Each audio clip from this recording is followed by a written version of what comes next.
ಮನೆಗೆ ಹೋಗಲಾರದೆ ಹೊರಬರಲಾಗದೆ ಜನರ ಪರದಾಟ. ಹೊರ ಓಡಿ ಬಂದು ಜೀವ ಉಳಿಸಿಕೊಂಡ ಕುಟುಂಬ. ಹೆದ್ದಾರಿ ಬಂದ್, ಸವಾರರ ಸರ್ಕಸ್. ಈ ಸ್ಟೋರಿಯನ್ನು ನೋಡೋಣ ರಣಮಳೆ ರಗಳಿ ನ್ಯೂಸ್ ಟಾಪ್ 9 ನಲ್ಲಿ.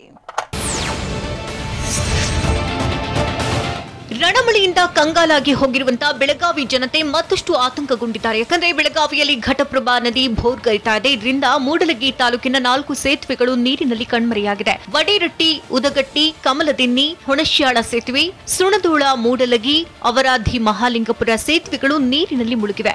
ಸದ್ಯ ಸೇತುವೆಗಳು ಮುಳುಗಡೆಯಾಗಿರುವುದರಿಂದ 10ಕ್ಕೂ ಹೆಚ್ಚು ಗ್ರಾಮಗಳ ಸಂಪರ್ಕ ಸಂಪೂರ್ಣ ಕಡಿತವಾಗಿದೆ. ಕೆಲವರು 30 ಕಿಲೋಮೀಟರ್ ಸುತ್ತಾಡಿ ಊರಿಗೆ ಬರ್ತಿದ್ದಾರೆ.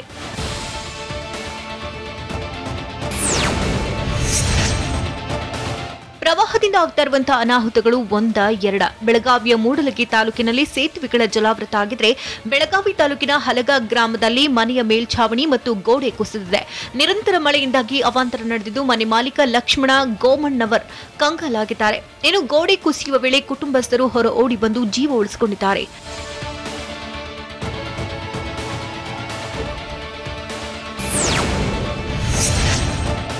ಮಲೆನಾಡಿನಲ್ಲಿ ಮಳೆರಾಯಿನ ಅಬ್ಬರ ಮುಂದುವರೆದಿದ್ದು, ಸಾಲು ಸಾಲು ಅವಾಂತರಗಳು ಕೂಡ ನಡೀತಾನೆ ಇದೆ. ಅದರಂತೆ ಶಿವಮೊಗ್ಗ ಜಿಲ್ಲೆಯ ಸಾಗರ, ಹೊಸನಗರ, ತೀರ್ಥಹಳ್ಳಿಯಲ್ಲಿ ನಿರಂತರವಾಗಿ ಮಳೆಯಾಗ್ತಾ ಇದ್ದು, ವರದಾ ಹಾಗೂ ಸಾಗರದಲ್ಲಿ ಗದ್ದೆಗಳು ಕೆರೆಯಂತೆ ಬದಲಾಗಿದೆ. ಅಲ್ಲದೆ ಶ್ರೀನಗರ ವ್ಯಾಪ್ತಿಯಲ್ಲಿ ಚೌಡಪ್ಪ ಎಂಬುವರ ತೋಟ, ಗದ್ದೆಗಳು ಜಲಾವೃತವಾಗಿದ್ದು ಸಂಕಷ್ಟಕ್ಕೆ ಸಿಲುಕಿದ್ದಾರೆ. ಈ ಬಾರಿ ಉತ್ತಮ ಬೆಳೆ ಬೆಳೆಯುವ ಕನಸು ಕಾಣ್ತಾ ಇದ್ದಂತಹ ರೈತ ಇದೀಗ ಏನ್ ಮಾಡುವುದು ಅಂತ ಕಂಗಾಲಾಗಿದ್ದಾರೆ.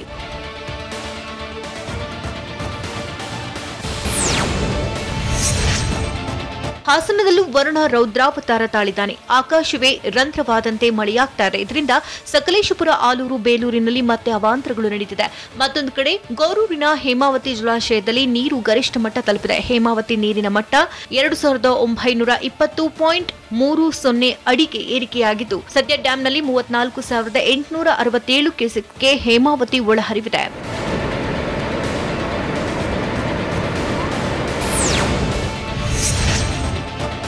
ಭಾರೀ ಮಳೆಯಿಂದ ಕೊಡಗು ಜಿಲ್ಲಾಧಿಕಾರಿ ಕಚೇರಿಯ ಅತ್ಯಾಧುನಿಕ ತಡೆಗೋಡೆ ಕುಸಿಯುವ ಹಂತ ತಲುಪಿದೆ. ಹೀಗಾಗಿ ಮಡಿಕೇರಿ ಹಾಗೂ ಮಂಗಳೂರು ರಾಷ್ಟ್ರೀಯ ಹೆದ್ದಾರಿ ಬಂದ್ ಮಾಡಿ ಸಂಚಾರಕ್ಕೆ ಬ್ರೇಕ್ ಕೊಡಲಾಗಿದೆ. ಯಾಕಂದ್ರೆ ತಡೆಗೋಡೆ ಕುಸಿದ್ರೆ ರಾಷ್ಟ್ರೀಯ ಹೆದ್ದಾರಿ ಕೂಡ ಮುಚ್ಚಿ ಹೋಗುವ ಸಾಧ್ಯತೆ ಇದೆ. ಹೀಗಾಗಿ ಬದಲಿ ರಸ್ತೆಗಳಲ್ಲಿ ವಾಹನ ಸಂಚಾರಕ್ಕೆ ಅವಕಾಶ ಮಾಡಿಕೊಡಲಾಗಿದೆ. ಇನ್ನು ಮಳೆಯಿಂದಾಗಿ ತಡೆಗೋಡೆ ಉಬ್ಬಿದ್ದು 30 ಮೀಟರ್ ಎತ್ತರವಿದೆ.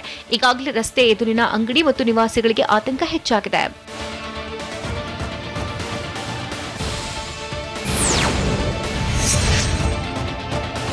ಒಂದು ಕಡೆ ವರ್ಣ ಕೂಲ್ ಆಗ್ತಾ ಇಲ್ಲ, ಮತ್ತೊಂದು ಕಡೆ ನದಿಗಳು ಅಬ್ಬರವನ್ನ ಕಡಿಮೆ ಮಾಡ್ತಿಲ್ಲ.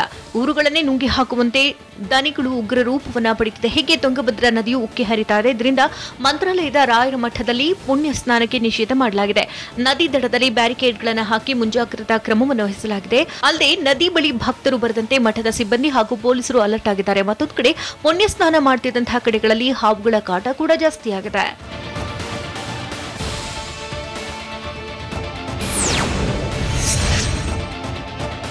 ಇತ್ತ ಹಾವೇರಿಯಲ್ಲಿ ಮಳೆಯಿಂದ ಅವಾಂತರಗಳು ನಡೆದಿದೆ. ಬಿಟ್ಟು ಬಿಡದೆ ಬರ್ತಾ ಇರುವಂತಹ ಮಳೆಗೆ ಶಾಡುಗುಪ್ಪಿಯಲ್ಲಿ ಮನೆಯ ನೆಲೆಕಚ್ಚಿದೆ. ಕುಮಾರಸ್ವಾಮಿ ಹಿರೇಮಠ ಎಂಬುವರ ಮನೆ ಕುಸಿದಿದ್ದು, ಮನೆಯಲ್ಲಿದ್ದಂತಹ ದವಸ ಧಾನ್ಯ ಮತ್ತು ಗೃಹೋಪಯೋಗಿ ವಸ್ತುಗಳು ನಾಶವಾಗಿದೆ. ಸದ್ಯ ಇರೋಕೆ ಮನೆಯಿಲ್ಲದೆ ಏನ್ ಮಾಡಬೇಕು ಅಂತ ಗೊತ್ತಾಗದೆ ಕುಟುಂಬಸ್ಥರು ಕಂಗಾಲಾಗಿದ್ದಾರೆ.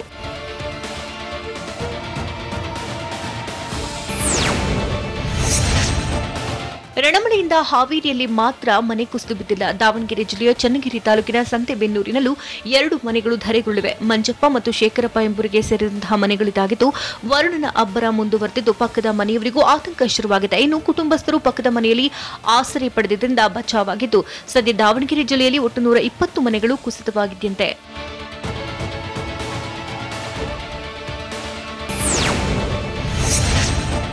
ಇತ್ತ ದಾವಣಗೆರೆ ಜಿಲ್ಲೆಯ ಹರಿಹರ ತಾಲೂಕಿನ ಉಕ್ಕಡಗಾತ್ರಿ ಸ್ನಾನಘಟ್ಟದ ಬಳಿಯ ನದಿಗೆ ಹಾರಿದಂತಹ ವ್ಯಕ್ತಿಗಾಗಿ ಶೋಧ ಕಾರ್ಯ ಮುಂದುವರೆದಿದೆ. ನಿನ್ನೆ ಸಂಜೆ ಚನ್ನಗಿರಿ ಮೂಲದ ಪರಮೇಶ್ ನಾಯ್ಕ್ ಎಂಬಾತ ನದಿಗೆ ಹಾರಿದ. ಹೀಗಾಗಿ ಅಗ್ನಿಶಾಮಕ ಸಿಬ್ಬಂದಿ ಮತ್ತು ಈಜು ಪರಿಣಿತರು ಪರಮೇಶ್ ನಾಯ್ಕ್ಗಾಗಿ ಶೋಧ ಮಾಡುತ್ತಿದ್ದಾರೆ. ಇನ್ನು ತುಂಗಭದ್ರಾ ನದಿಗೆ ಹಾರಿದಂತಹ ಪರಮೇಶ್ ನಾಯ್ಕ್ ವಿಚಿತ್ರವಾಗಿ ವರ್ತಿಸುತ್ತಿದ್ದಾನಂತೆ.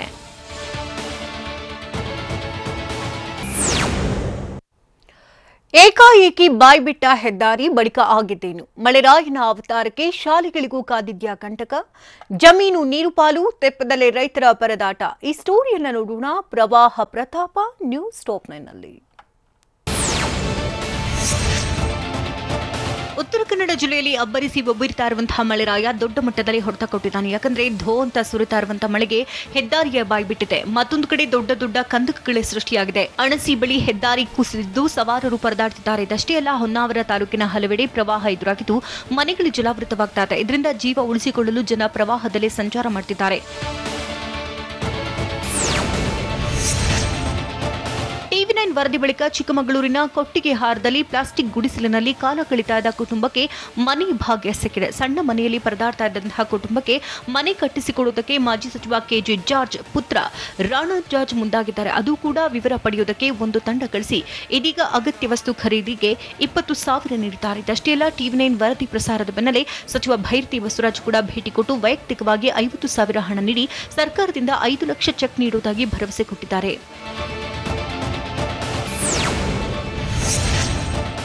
ಬೆಳಗಾವಿಯಲ್ಲಿ ಕೃಷ್ಣಾ, ವೇದಗಂಗಾ ಹಾಗೂ ದೂಧಗಂಗಾ ನದಿಗಳ ಆರ್ಭಟ ಮುಂದುವರೆದಿದೆ. ಅಂದಾಜಿಗೆ ಸಿಗದ ರೇಂಜ್ಗೆ ನದಿಗಳು ಉಕ್ಕಿ ಹರಿದಿದೆ. ಹೀಗಿದ್ರೂ ಸಹ ನದಿ ತಟ್ಟದಲ್ಲಿ ಜನ ಪೂಜೆ ಮಾಡಲು ಮುಂದಾಗ್ತಾ ಇದ್ದಾರೆ. ಅಥಣಿ ತಾಲೂಕಿನ ಹಲ್ಯಾಳ ದರೂರ ಸೇತುವೆ ಬಳಿ ಪೂಜೆ ಸಲ್ಲಿಸಿದ್ದಾರೆ. ಇನ್ನು ನಿನ್ನೆಯಷ್ಟೇ ಮೀನು ಹಿಡಿಯಲು ಹೋಗಿ ವ್ಯಕ್ತಿ ಮೃತಪಟ್ಟಿದ್ದ. ಹೀಗಾಗಿ ನದಿ ಪಾತ್ರಕ್ಕೆ ಇಳಿದಂತೆ ಜಿಲ್ಲಾಡಳಿತ ಎಚ್ಚರಿಕೆಯನ್ನು ಕೊಟ್ಟಿತ್ತು. ಆದರೆ ಜಿಲ್ಲಾಡಳಿತ ಸೂಚಿಸಿದರೂ ಕ್ಯಾರಿ ಎನ್ನದೇ ಜನ ಪೂಜೆ ಮಾಡ್ತಿದ್ದಾರೆ. ಇತ್ತ ದಾವಣಗೆರೆ ಜಿಲ್ಲೆಯಲ್ಲಿ ಮಳೆಯಿಂದ ಆಗ್ತಾ ಇರುವಂತಹ ಅವಾಂತರಕ್ಕೆ ಬ್ರೇಕ್ ಬಿದ್ದಿಲ್ಲ. ಈ ನಡುವೆ ಭಾರೀ ಮಳೆಯಿಂದ ಸಂತೆಬೆನ್ನೂರಿನ ಎಸ್ಬಿಆರ್ ಕಾಲೋನಿಯ ಸರ್ಕಾರಿ ಶಾಲೆ ಕುಸಿಯುವ ಹಂತದಲ್ಲಿದೆ. ಈಗಾಗಲೇ ಮಳೆ ಹೊಡೆತಕ್ಕೆ ಕಟ್ಟಡದಲ್ಲಿ ಬಹುತೇಕ ಕಡೆ ಬಿರುಕು ಬಿಟ್ಟಿದೆ. ಇದರಿಂದ ಶಾಲೆಗೆ ಬರಲು ವಿದ್ಯಾರ್ಥಿಗಳು ಹಿಂದೇಟು ಹಾಕ್ತಿದ್ದಾರೆ. ಮತ್ತೊಂದು ಕಡೆ ಪೋಷಕರು ಜನಪ್ರತಿನಿಧಿಗಳು ಮತ್ತು ಅಧಿಕಾರಿಗಳಿಗೆ ಹಿಡಿಶಾಪ ಹಾಕ್ತಿದ್ದಾರೆ.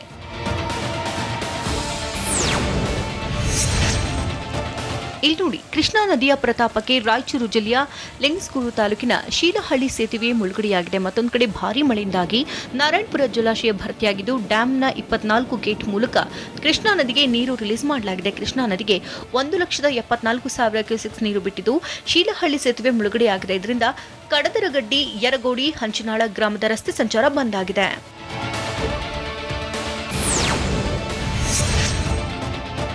ಮಳೆ ಹೊಡೆತಕ್ಕೆ ಹಾವೇರಿ ಜಿಲ್ಲೆಯ ಶಿಗ್ಗಾಂವಿ ತಾಲೂಕಿನ ಶಿಡ್ಲಾಪುರದ ಕೆರೆ ತುಂಬಿ ಹರಿದಿದೆ. ಜಮೀನುಗಳು ಕೆರೆಯಂತೆ ಬದಲಾಗಿದೆ. ರಸ್ತೆಯೂ ಕೂಡ ಕಣ್ಣಿಗೆ ಕಾಣಿಸ್ತಾ ಇಲ್ಲ. ಹೀಗಾಗಿ ರೈತರು ಜಮೀನುಗಳಿಗೆ ಹೋಗಲು ತೆಪ್ಪದ ಮೊರೆ ಹೋಗ್ತಿದ್ದಾರೆ. ಅದು ಕೂಡ ಹಗ್ಗವನ್ನು ಕಟ್ಟಿ ತೆಪ್ಪದಿಂದ ನೀರು ದಾಟಲು ಪರದಾಡ್ತಾ ಇದ್ದಾರೆ. ತೆಪ್ಪದಲ್ಲಿ ಹೋಗುವಾಗ ಸ್ವಲ್ಪ ಯಾಮಾರಿದ್ರೂ ರೈತರ ಪ್ರಾಣಕ್ಕೆ ಅಪಾಯವಾಗುವಂತಹ ಸಾಧ್ಯತೆ ಇದೆ. ಹೀಗಾಗಿ ಸಣ್ಣ ಸೇತುವೆ ನಿರ್ಮಿಸಿಕೊಡುವಂತೆ ರೈತರು ಒತ್ತಾಯ ಮಾಡ್ತಿದ್ದಾರೆ.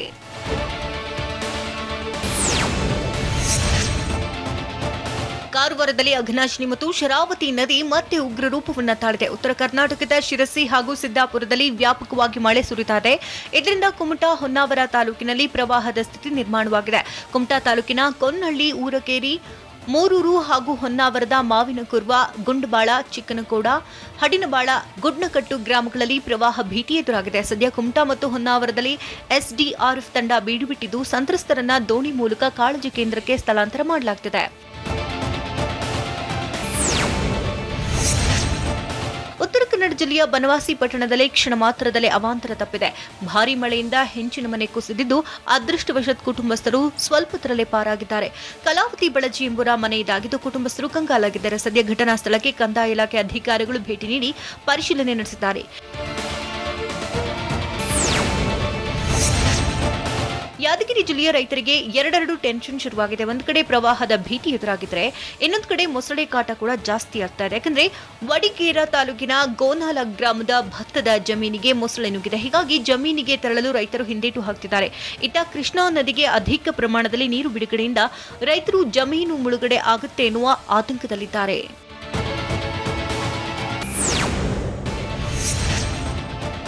ಇತ್ತ ಬೆಳಗಾವಿಯಲ್ಲಿ ಘಟಪ್ರಭಾ ನದಿ ಪ್ರವಾಹ ಉಗ್ರ ಸ್ವರೂಪ ಪಡೆದಿದೆ. ಜಲದಾಳಿಯಿಂದ ಗೋಕಾಕ್ ತಾಲೂಕಿನ 3 ಸೇತುವೆಗಳು ಮುಳುಗಡೆಯಾಗಿವೆ. ಶಿಗದೊಳ್ಳಿ, ನಲ್ಲನಟ್ಟಿ ಹಾಗೂ ಗೋಕಾಕ್ ಶಿಂಗಾಳಪುರ, ಹುಣಶ್ಯಾಳ, ಉದಗಟ್ಟಿ ಸೇತುವೆ ಸಂಪೂರ್ಣ ಜಲಾವೃತಗೊಂಡಿದೆ. ಹೀಗೆ ಸೇತುವೆ ಮುಳುಗಿದ್ರಿಂದ ಸುಮಾರು 8ಕ್ಕೂ ಹೆಚ್ಚು ಗ್ರಾಮಗಳಿಗೆ ಸಂಪರ್ಕ ಕಡಿತವಾಗಿದೆ. ಇನ್ನು ಹಾಸನ ಜಿಲ್ಲೆಯಲ್ಲಿ ಮಳೆರಾಯನ ಆರ್ಭಟ ಜೋರಾಗುತ್ತಲೇ ಇದೆ. ಇದರಿಂದ ಒಂದೇ ಗ್ರಾಮದಲ್ಲಿ 5 ಮನೆಗಳಿಗೆ ಹಾನಿಯಾಗಿದೆ. ಹಾಸನ ತಾಲೂಕಿನ ಗೋರೂರಿನ ಪೇಟೆ ಬೀದಿಯಲ್ಲಿ 5 ಮನೆಗಳು ಭಾಗಶಃ ಹಾನಿಯಾಗಿವೆ. ಇಷ್ಟೇ ಅಲ್ಲ, ಭಾರೀ ಮಳೆಯಿಂದ 8ಕ್ಕೂ ಹೆಚ್ಚು ಮನೆಗಳ ಗೋಡೆಗಳಲ್ಲಿ ಬಿರುಕು ಕಾಣಿಸಿಕೊಂಡಿದೆ. ಸದ್ಯ ಮನೆಗೆ ಹಾನಿಯಾಗಿದ್ದರಿಂದ ಕುಟುಂಬಸ್ಥರು ಮನೆಯಲ್ಲಿ ಇರೋಕಾಗದೆ, ಹೊರ ಇರೋಕೂ ಆಗದೆ ಪರದಾಡುತ್ತಿದ್ದಾರೆ. ಇನ್ನು ಕಾರವಾರ ಜಿಲ್ಲೆ ಯಲ್ಲಾಪುರ ತಾಲೂಕಿನ ರಾಮಾಪುರ ಗ್ರಾಮದ ಬಳಿ ಹಳ್ಳದ ಏರಿ ಒಡೆದು ಗದ್ದೆಗಳಿಗೆ ನೀರು ನುಗ್ಗಿದೆ. ಇದರಿಂದ ನೂರಾರು ಎಕರೆ ಬಾಳೆ, ಭತ್ತದ ಗದ್ದೆಗಳು ನೀರು ಪಾಲಾಗಿವೆ. ಸದ್ಯ ಗದ್ದೆಯಲ್ಲಿ ಕೃಷಿ ಚಟುವಟಿಕೆ ಮಾಡಲಾಗದ ಸ್ಥಿತಿ ನಿರ್ಮಾಣವಾಗಿದ್ದು, ಹಲವು ಕಡೆ ಮನೆಗಳಿಗೂ ನೀರು ನುಗ್ಗಿದೆ. ಹೀಗಾಗಿ ರೈತರು ಬೆಳೆ ಕಳೆದುಕೊಂಡು ಕಂಗಾಲಾಗಿದ್ದಾರೆ.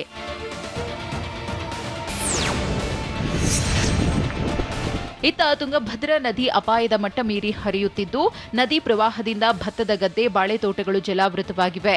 ಕೊಪ್ಪಳ ಜಿಲ್ಲೆಯ ಗಂಗಾವತಿ ತಾಲೂಕಿನ ದೇವಘಾಟ ಗ್ರಾಮದಲ್ಲಿ ಮಳೆ ಅವಾಂತರ ನಡೆದಿದೆ.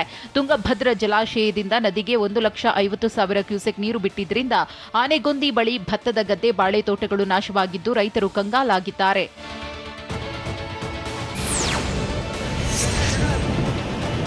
ಗದಗ ಜಿಲ್ಲೆಯಲ್ಲಿ ಮಳೆ ಅಬ್ಬರ ಇಲ್ಲದಿದ್ದರೂ ತುಂಗಭದ್ರಾ ನದಿ ಪ್ರವಾಹದ ಅಬ್ಬರ ಜೋರಾಗಿದೆ.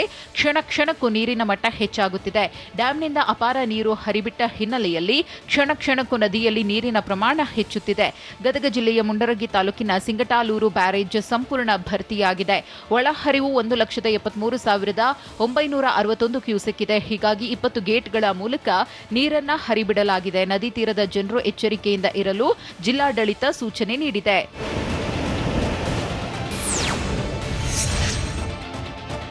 ದಾವಣಗೆರೆಯಲ್ಲಿ ನಿರಂತರವಾಗಿ ಸುರಿತಾ ಇರುವ ಮಳೆಯಿಂದಾಗಿ ಪ್ರವಾಹದ ಭೀತಿ ಶುರುವಾಗಿದೆ. ಜೊತೆಗೆ ಸಾಂಕ್ರಾಮಿಕ ರೋಗದ ಭೀತಿಯೂ ಕಾಡ್ತಿದೆ. ಒಂದು ವಾರದಿಂದ ವ್ಯಾಸಗೊಂಡನಹಳ್ಳಿಯಲ್ಲಿ ಜ್ವರ, ಕೀಲು ನೋವು ಮತ್ತು ತಲೆನೋವಿನಿಂದ ಜನ ಬಳಲುತ್ತಿದ್ದಾರೆ. ದಾವಣಗೆರೆ ಜಿಲ್ಲೆಯ ಜಗಳೂರು ತಾಲೂಕಿನ ವ್ಯಾಸಗೊಂಡನಹಳ್ಳಿ ಗ್ರಾಮದಲ್ಲಿ ವಿವಿಧ ಪ್ರಕಾರದ ತೊಂದರೆಗಳಿಂದ ಬಳಲುತ್ತಿರುವ 80ಕ್ಕೂ ಹೆಚ್ಚು ಜನ ಗ್ರಾಮಕ್ಕೆ ಆರೋಗ್ಯ ಇಲಾಖೆಯ ಅಧಿಕಾರಿಗಳು ಬರುವಂತೆ ಆಗ್ರಹಿಸಿದ್ದಾರೆ.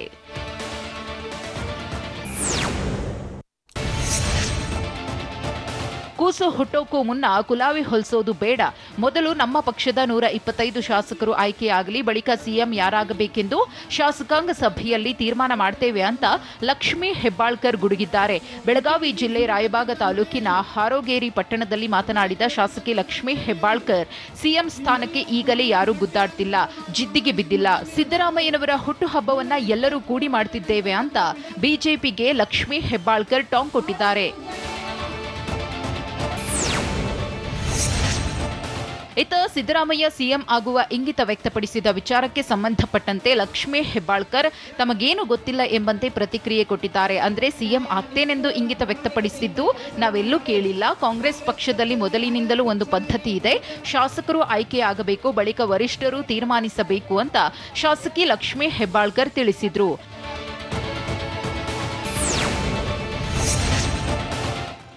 ಚಿತ್ರದುರ್ಗ ಜಿಲ್ಲೆಯ ಚಳ್ಳಕೆರೆ ಪಟ್ಟಣದಲ್ಲಿ ಅಕ್ರಮವಾಗಿ ಪಡಿತರ ಅಕ್ಕಿ ಸಾಗಿಸುತ್ತಿದ್ದ ಲಾರಿಯನ್ನು ವಶಕ್ಕೆ ಪಡೆಯಲಾಗಿದೆ. ಚಳ್ಳಕೆರೆ ತಹಶೀಲ್ದಾರ್ ರಘುಮೂರ್ತಿ ನೇತೃತ್ವದಲ್ಲಿ ದಾಳಿ ನಡೆದಿದ್ದು, ಬಳ್ಳಾರಿಯಿಂದ ತುಮಕೂರು ಕಡೆ ಅಕ್ಕಿ ಸಾಗಿಸುತ್ತಿದ್ದವರಿಗೆ ಶಾಕ್ ಕೊಟ್ಟಿದ್ದಾರೆ. ಅಲ್ಲದೆ ಅಕ್ರಮ ಪಡಿತರ ಅಕ್ಕಿ ಸಾಗಿಸುತ್ತಿದ್ದ ಲಾರಿಯನ್ನ ಪೊಲೀಸರು ವಶಕ್ಕೆ ಪಡೆದು ತನಿಖೆ ಮಾಡುತ್ತಿದ್ದಾರೆ. ಉಪರಾಷ್ಟ್ರಪತಿ ಸಮರದಲ್ಲಿ ಬಿಜೆಪಿ ಬ್ರಹ್ಮಾಸ್ತ್ರ ಪ್ರಯೋಗ. ಉಕ್ರೇನ್ಗೆ ಮತ್ತೊಂದು ಶಾಕ್ ಎದುರಾಗಿದೆಯಾ? ಮಹಾಮಳೆಗೆ 400ಕ್ಕೂ ಹೆಚ್ಚು ಮಂದಿ ಬಲಿಯಾದ್ರ? ನೋಡೋಣ ದೇಶ ವಿದೇಶ ನ್ಯೂಸ್ ಟಾಪ್ 9ನಲ್ಲಿ. ಉಪರಾಷ್ಟ್ರಪತಿ ಸ್ಥಾನಕ್ಕೆ ಯಾರು ಬಿಜೆಪಿ ಅಭ್ಯರ್ಥಿ ಆಗ್ತಾರೆ ಅನ್ನೋ ಕುತೂಹಲಕ್ಕೆ ತೆರೆಬಿದ್ದಿದೆ. ನಿರೀಕ್ಷೆಯಂತೆ ಪಶ್ಚಿಮ ಬಂಗಾಳದ ರಾಜ್ಯಪಾಲ ಜಗದೀಪ್ ಧಂಖರ್ ಎನ್ಡಿಎ ಅಭ್ಯರ್ಥಿಯಾಗಿ ಬಿಜೆಪಿ ಕಣಕ್ಕಿಳಿಸಲು ತೀರ್ಮಾನಿಸಿದೆ. ನಿನ್ನೆ ಪ್ರಧಾನಿ ನರೇಂದ್ರ ಮೋದಿಯವರ ನೇತೃತ್ವದಲ್ಲಿ ನಡೆದ ಬಿಜೆಪಿ ಪಾರ್ಲಿಮೆಂಟರಿ ಬೋರ್ಡ್ ಮೀಟಿಂಗ್ನಲ್ಲಿ ಈ ಮಹತ್ವದ ನಿರ್ಧಾರ ಕೈಗೊಳ್ಳಲಾಗಿದೆ.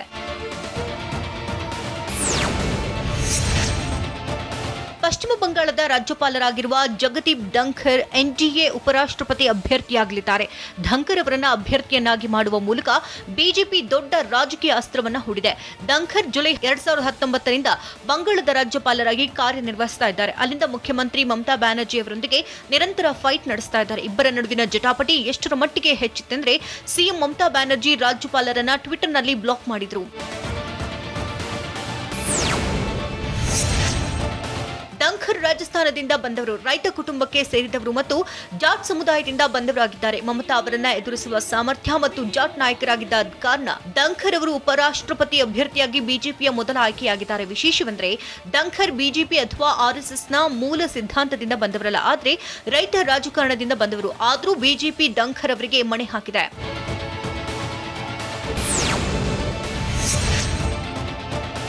ಆರೋಗ್ಯ ಸೇವೆಗಳ ಮೇಲಿನ ಸರಕು ಮತ್ತು ಸೇವಾ ತೆರಿಗೆ ಜಿಎಸ್ಟಿ ಹಿಂಪಡೆಯುವಂತೆ ಕೋರಿ ಭಾರತೀಯ ವೈದ್ಯಕೀಯ ಸಂಘ ಕೇಂದ್ರ ಸರ್ಕಾರಕ್ಕೆ ಪತ್ರ ಬರೆದಿದೆ.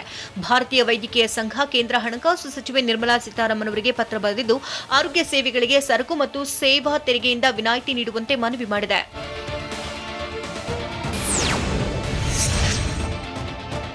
ಕಾಂಗ್ರೆಸ್ ಪ್ರಧಾನ ಕಾರ್ಯದರ್ಶಿ ಜೈರಾಮ್ ರಮೇಶ್ ಉಪರಾಷ್ಟ್ರಪತಿ ವೆಂಕಯ್ಯ ನಾಯ್ಡು ಅವರನ್ನ ಕೊಂಡಾಡಿದ್ದಾರೆ. ನಾಯ್ಡು ಅವರ ನಿರ್ಗಮನಕ್ಕೆ ಬೇಸರ ವ್ಯಕ್ತಪಡಿಸಿದ್ದಾರೆ. ಮುಪ್ಪವರಪು ವೆಂಕಯ್ಯ ನಾಯ್ಡು ಅವರ ಅವಧಿಗೆ ತೆರೆಬಿದ್ದಿದೆ. ಅವರ ಹಾಸ್ಯ ಮತ್ತು ಬುದ್ಧಿವಂತಿಕೆಯನ್ನ ನಾವು ತಪ್ಪಿಸಿಕೊಳ್ಳಲಿದ್ದೇವೆ. ಅನೇಕ ಸಂದರ್ಭಗಳಲ್ಲಿ ಅವರು ವಿರೋಧ ಪಕ್ಷದವರನ್ನೆಲ್ಲ ಕೆರಳಿಸ್ತಾ ಇದ್ರು. ಆದ್ರೂ ಒಬ್ಬ ಒಳ್ಳೆಯ ವ್ಯಕ್ತಿಯ ನಿರ್ಗಮನವಾಗ್ತಾ ಇದೆ. ಅವರು ನಿವೃತ್ತರಾಗಿರಬಹುದು, ಆದ್ರೆ ಅವರು ದಣಿಯುವುದಿಲ್ಲ ಅಂತ ನನಗೆ ತಿಳಿದಿದೆ ಅಂತ ಅವರು ಟ್ವಿಟರ್ನಲ್ಲಿ ಬರೆದುಕೊಂಡಿದ್ದಾರೆ.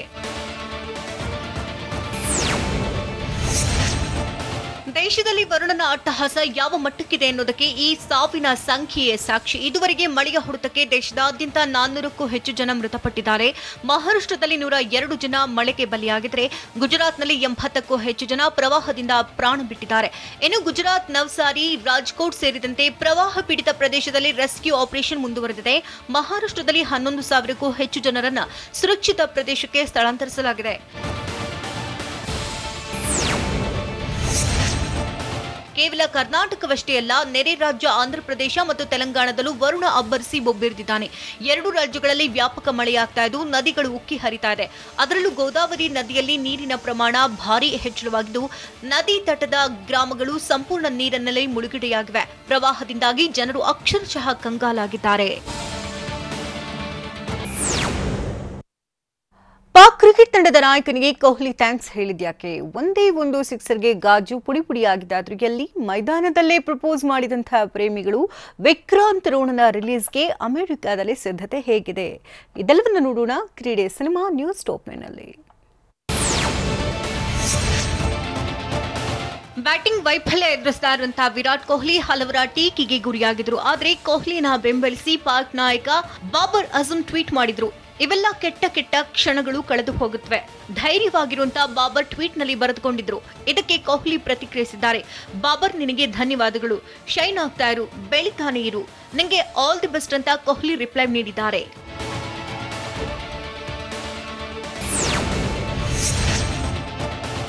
ಡಬ್ಲಿನ್ನಲ್ಲಿ ನಡೆದಂತಹ ಐರ್ಲೆಂಡ್ ವಿರುದ್ಧದ 3ನೇ ಏಕದಿನ ಪಂದ್ಯದಲ್ಲಿ ನ್ಯೂಜಿಲೆಂಡ್ ತಂಡ ರೋಚಕ 1 ರನ್ನಿಂದ ಗೆದ್ದಿತ್ತು. ಈ ಪಂದ್ಯದಲ್ಲಿ ನ್ಯೂಜಿಲೆಂಡ್ ಬ್ಯಾಟ್ಸ್ಮನ್ ಟಾಮ್ ಲಾಥಮ್ ಬಾರಿಸಿದಂತಹ 6-1 ಸ್ಟೇಡಿಯಂನ ಗಾಜನ್ನೇ ಪುಡಿಪುಡಿಗೊಳಿಸಿತು. ಲಾಥಮ್ 6 ಹಿಡಿಸಿ ಸ್ಟೇಡಿಯಂನ ಗಾಜು ಪುಡಿಗೊಳಿಸಿರುವಂತಹ ವಿಡಿಯೋ ವೈರಲ್ ಆಗಿದೆ. ಹಾಗೆ ಲಾಥಮ್ ಪಂದ್ಯದಲ್ಲಿ 3 ಬೌಂಡ್ರಿ 1 ಸಿಕ್ಸರ್ ಸಹಿತ 30 ರನ್ ಬಾರಿಸಿದ್ರು.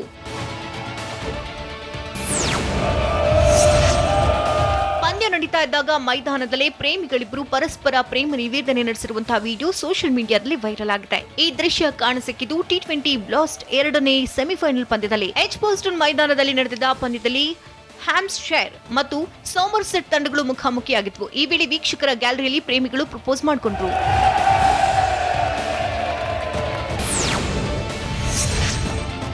ಇಂಗ್ಲೆಂಡ್ ವಿರುದ್ಧದ 3ನೇ ಮತ್ತು ಕೊನೆಯ ಏಕದಿನ ಪಂದ್ಯದಲ್ಲೂ ವಿರಾಟ್ ಕೊಹ್ಲಿ ಕಣಕ್ಕಿಳಿಯಲಿದ್ದಾರೆ. ಇದಕ್ಕೆ ಸಾಕ್ಷಿಯಾಗಿ ಕೊಹ್ಲಿ ಪ್ರಾಕ್ಟೀಸ್ ನಡೆಸ್ತಾ ಇರುವಂತಹ ಫೋಟೋಗಳು ಸೋಷಿಯಲ್ ಮೀಡಿಯಾದಲ್ಲಿ ಓಡಾಡ್ತಾ ಇದೆ.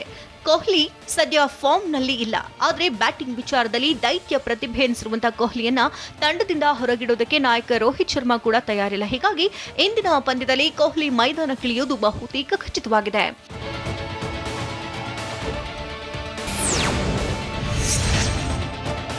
ಮುಂಬರಲಿರುವ T20 ವಿಶ್ವಕಪ್ ಟೂರ್ನಿಗೆ ಜಿಂಬಾಬ್ವೆ ಕ್ರಿಕೆಟ್ ತಂಡ ಕೂಡ ಆಯ್ಕೆಯಾಗಿದೆ. ಈ ಅವಿಸ್ಮರಣೀಯ ಕ್ಷಣವನ್ನ ಜಿಂಬಾಬ್ವೆ ಆಟಗಾರರು ವಿಭಿನ್ನ ರೀತಿಯಲ್ಲಿ ಸೆಲೆಬ್ರೇಟ್ ಮಾಡಿದ್ದಾರೆ. ಡ್ರೆಸ್ಸಿಂಗ್ ರೂಮ್ನಲ್ಲಿ ಬ್ಯಾಟ್ ಅನ್ನ ನೆಲಕ್ಕೆ ಬಡಿದು ಆಟಗಾರರು ಖುಷಿ ತೋಡ್ಕೊಂಡಿದ್ದಾರೆ. ಅಕ್ಟೋಬರ್ 16ರಿಂದ ಆಸ್ಟ್ರೇಲಿಯಾದಲ್ಲಿ T20 ವಿಶ್ವಕಪ್ ಆರಂಭ ಆಗಲಿದೆ. ಒಟ್ಟು 16 ತಂಡಗಳು ಈ ಪ್ರತಿಷ್ಠಿತ ಟೂರ್ನಿಯಲ್ಲಿ ಸೆಣಸಾಡ್ತಿವೆ.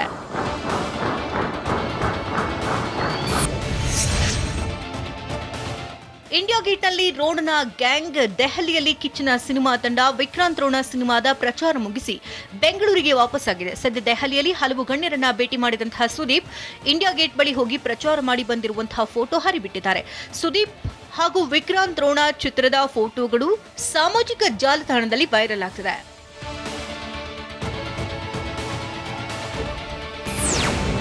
ಇಲ್ಲದವರು ಯಾರು ಅಂತಾರೆ ಡೈನಮಿಕ್ ಸ್ಟಾರ್ ಪ್ರಜ್ವಲ್ ದೇವರಾಜ್ ನಾಯಕನಾಗಿ ನಟಿಸಿರೋ ಅಬ್ಬರ ಸಿನಿಮಾದ ಡಬ್ಬಿಂಗ್ ಕಂಪ್ಲೀಟ್ ಆಗಿದೆ. ಸದ್ಯ ಪೋಸ್ಟ್ ಪ್ರೊಡಕ್ಷನ್ ಕೆಲಸ ಮುಗಿಸಿ ಟ್ರೈಲರ್ ರಿಲೀಸ್ಗೆ ಪ್ಲಾನ್ ಮಾಡಲಾಗ್ತಿದೆ. ಅಬ್ಬರ ಸಿನಿಮಾಗೆ ರಾಮ್ ನಾರಾಯಣ್ ಆಕ್ಷನ್ ಕಟ್ ಹೇಳಿದ್ದು ಪ್ರಜ್ವಲ್ 3 ಶೀಟ್ ನಲ್ಲಿ ಅಭಿನಯಿಸಿದ್ದಾರಂತೆ. ಹೀಗಾಗಿ ಪ್ರಜ್ವಲ್ ಅಬ್ಬರ ಮೂಲಕ ಹೇಗೆ ಕಮಾಲ್ ಮಾಡಲಿದ್ದಾರೆ ಎನ್ನುವುದನ್ನ ಕಾದು ನೋಡಬೇಕಿದೆ. ನಾನು ಚಮಕ್ ಬುಲ್ಬುಲ್ ಸ್ವಾಮೀಜಿ, ನಾನು ಹಿಮಾಲಯ ಪರ್ವತದೊಳಗೆ. ಸಂಚಾರಿ ವಿಜಯ್ ನೆನಪಲ್ಲಿ ಸ್ನೇಹಿತರು ಇಂದು ರಾಷ್ಟ್ರ ಪ್ರಶಸ್ತಿ ವಿಜೇತ ನಟ ಸಂಚಾರಿ ವಿಜಯ್ ಅವರ ಹುಟ್ಟುಹಬ್ಬದ ದಿನವಾಗಿದ್ದರಿಂದ ಹುಟ್ಟುಹಬ್ಬವನ್ನ ಆಚರಣೆ ಮಾಡುತ್ತಿದ್ದಾರೆ. ಆದರೆ ಸಂಚಾರಿ ವಿಜಯ್ ಅಪಘಾತಕ್ಕೀಡಾಗಿ ಕೊನೆಯುಸಿರೆಳೆದು 1 ವರ್ಷವಾಗಿದೆ. ಹೀಗಿದ್ರೂ ಅವರ ಆಪ್ತ ಸ್ನೇಹಿತರು ಹಾಗೂ ಕಲಾವಿದರು ವಿಜಯ್ ಜೊತೆಗಿನ ಒಡನಾಟವನ್ನ ಮೆಲುಕು ಹಾಕಿ ಸೋಷಿಯಲ್ ಮೀಡಿಯಾದಲ್ಲಿ ಶುಭ ಹಾರೈಸಿದ್ದಾರೆ. ಇನ್ನು ವಿಜಯ್ ಅಭಿನಯದ ಸಿನಿಮಾಗಳು ಹಾಗೂ ಅವರ ಅಭಿನಯವನ್ನ ಆಪ್ತರು ಕೊಂಡಾಡಿದ್ದಾರೆ.